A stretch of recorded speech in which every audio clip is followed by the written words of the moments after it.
ഓം നമഃ ശിവായ. എല്ലാവർക്കും നമസ്കാരം. നമ്മുടെ ഭാരതത്തിലെ ഏറ്റവും പ്രമാണമായ ഒരു ഗ്രന്ഥമാണ് വേദം. ആ വേദത്തിൽ ലോകത്തോട് വലിയൊരു സന്ദേശം അവർ നൽകിയിരിക്കുന്നത് ഇപ്രകാരമാണ്: കൃണ്വന്തോ വിശ്വം ആര്യം എന്നാണ്.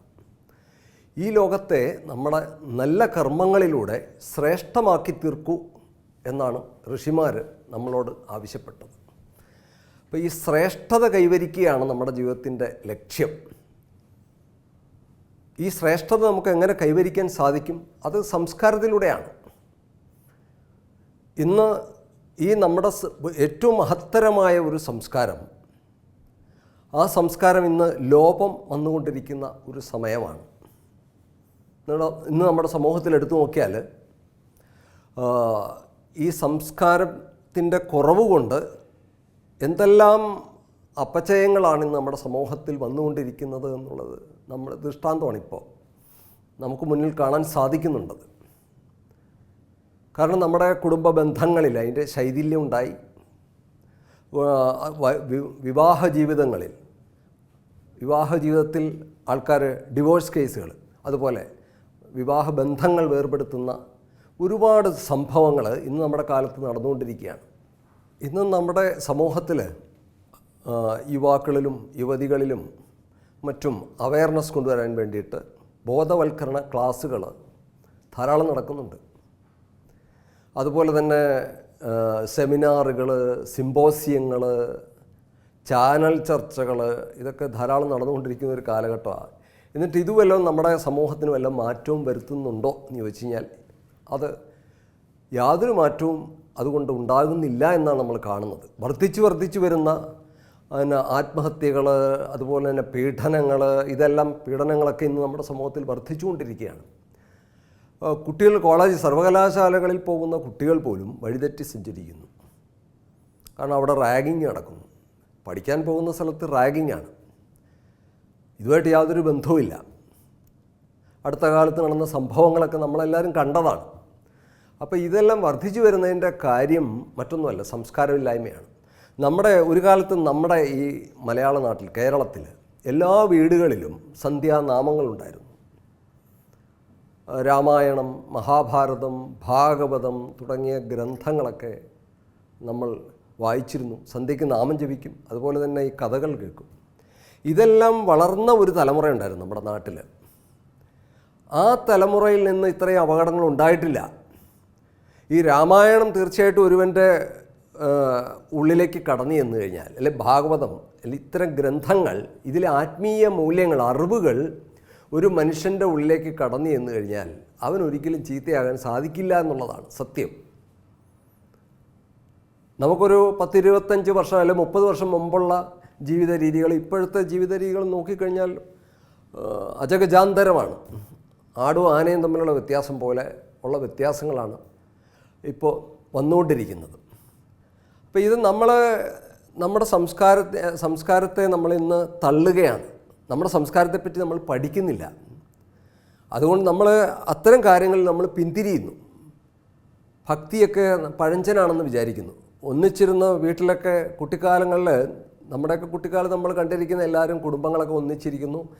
മാതാപിതാക്കന്മാരും മക്കളും എല്ലാവരും കൂടെ ഒന്നിച്ചിരുന്ന് നാമം ജപിക്കുന്നു, കീർത്തനങ്ങൾ പാടുന്നു. അങ്ങനെ ഒരു സംസ്കാരം ഉണ്ടായിരുന്നു. അവിടെ ഒരു ആശയവിനിമയം നടന്നിരുന്നു, സ്നേഹം പങ്കിട്ടിരുന്നു, പരസ്പരം മൂല്യങ്ങളെ മനസ്സിലാക്കിയിരുന്നു, മാതാപിതാക്കന്മാരോട് ബഹുമാനം ഉണ്ടായിരുന്നു, മറ്റുള്ളവരോടും ചുറ്റുപാടിലുള്ളവരോട് ആ ഒരു ബഹുമാനവും ആദരവും ഒക്കെ പുലർത്തിയിരുന്ന ഒരു കാലഘട്ടം. ഇന്ന് മനുഷ്യൻ ഒറ്റപ്പെടുന്ന ഒരു കാലഘട്ടമാണ്. ഇന്ന് ആധുനിക കാലഘട്ടം അങ്ങനെയായി മാറിയിരിക്കുകയാണ്.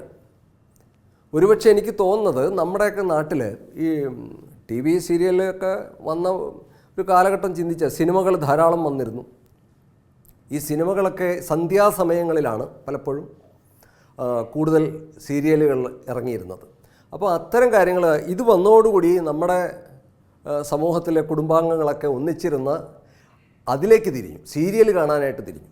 പിന്നെ അതിൽ നിന്ന് മാറി, പിന്നെ അതിൻ്റെ മറ്റൊരു രീതിയിലേക്ക് അത് വളർന്ന് വലുതായി പന്തലിച്ച് ഇന്ന് സമൂഹം ഒറ്റയ്ക്ക് കാണുന്ന രീതിയിലേക്ക് പോയിരിക്കുകയാണ്. അതിനുള്ള മാധ്യമങ്ങൾ മാറിക്കൊണ്ടിരിക്കുകയാണ്. അപ്പോൾ ഈ സമൂഹ മാധ്യമത്തിൻ്റെ ധർമ്മം ഇന്ന് സമൂഹ മാധ്യമം വെടിഞ്ഞുകൊണ്ടിരിക്കുന്ന കാലഘട്ടമാണ്. നമുക്കിവിടെ വേണ്ടത് ശാന്തിയും സമാധാനവും നന്മയും ഐശ്വര്യവും അഭിവൃദ്ധിയും എല്ലാമാണ് നമുക്ക് വേണ്ടത്. അല്ലാണ്ട് തമ്മിലടിച്ച് കലഹിച്ച് ശപിച്ച് മറ്റുള്ളവരെ വെറുത്ത് ജീവിതം അവസാനിപ്പിക്കാൻ വേണ്ടിയിട്ടല്ല നമുക്ക് ഈ ജീവിതം കിട്ടിയിരിക്കുന്നത്.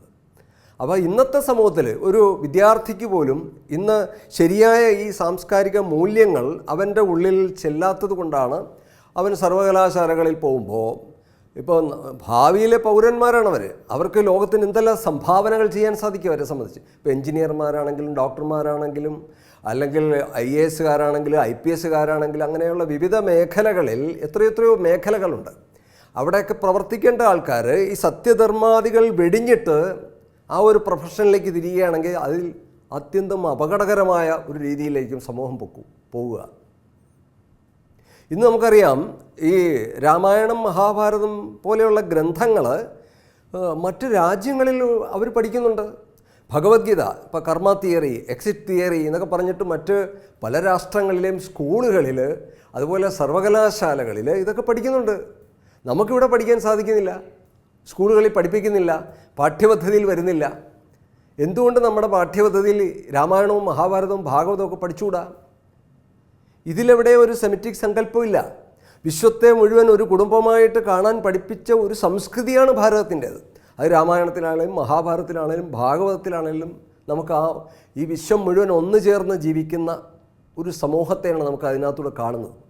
അത് നമ്മുടെ പൗരാണിക ഭാരതത്തിൻ്റെ ഒരു കണ്ണാടിയാണ്. ശരിക്കും നമ്മുടെ ഉള്ളിലെ അഴുക്ക് തുടച്ചു മാറ്റാനുള്ള കണ്ണാടിയാണത്. നമ്മുടെ മുഖത്തൊരു അഴുക്കിരിപ്പുണ്ടെങ്കിൽ അത് കണ്ണാടിയിൽ കണ്ടാലേ നമുക്ക് തുടച്ചു മാറ്റാൻ പറ്റുള്ളൂ. അതുപോലെ നമ്മുടെ മനസ്സിൻ്റെ ഉള്ളിൽ നടക്കുന്ന കാര്യങ്ങൾ ഇതെല്ലാം കാണിച്ചു തരികയാണ്, ഈ ഗ്രന്ഥങ്ങളെല്ലാം കാണിച്ചു തരികയാണ്. അപ്പോൾ ഈ ഗ്രന്ഥപഠനത്തിലൂടെ നടക്കുന്ന ഒരു വലിയ സമൂഹ പരിവർത്തനമാണ്. അപ്പോൾ ഈ സമൂഹത്തെ നമ്മുടെ എല്ലാവരുടെയും കർത്തവ്യമാണ് ഈ സമൂഹത്തെ ശരിയായ ദിശയിലൂടെ മുന്നോട്ട് നയിക്കേണ്ടത് നമ്മുടെ എല്ലാവരുടെയും കർത്തവ്യമാണ്.